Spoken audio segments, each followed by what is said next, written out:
Hi, I'm Shannon Materio, and this is Jürgen Grauer, and we're here at McMowell Art Class, and we're going to give you some advanced stained glass tips. The first thing we want to talk about is structure. When you are going to start doing larger pieces, structure is the most important component of your choice. I would say most people who are hobbyists, they work in copper foil. Here I have a little panel. It's actually done, both of these panels are actually done in lead came for the most part. Now, if you want a door panel or something really larger and structurally bigger, you need to use lead came. That would be our recommendation. It's much, much stronger than the copper foil. Here's a panel we want to talk about a little bit.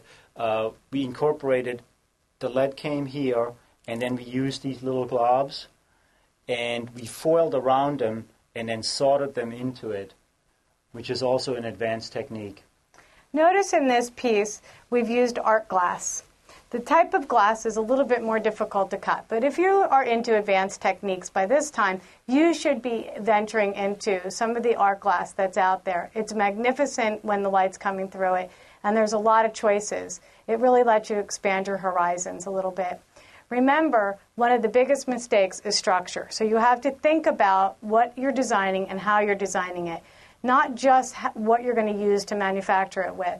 The other thing that you want to consider at all times is if it's going to be in a location where it's going to be moving often, like a front door or any type of a window or lampshade, you want to make sure that you think about the type of movement that is going to be in putting on this glass.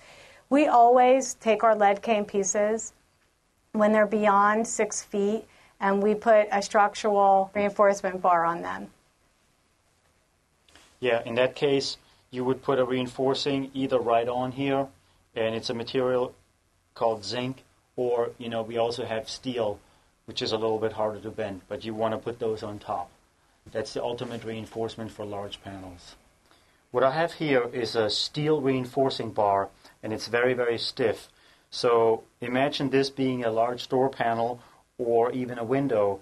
What is going to happen is we solder this across in an area where it's not so obtrusive, and it appears to the eye just as a small line. So wherever you see it here, I would solder it to the lines, but it adds a lot of strength to the panel, and that is one of the advanced things you want to know when you do larger panels.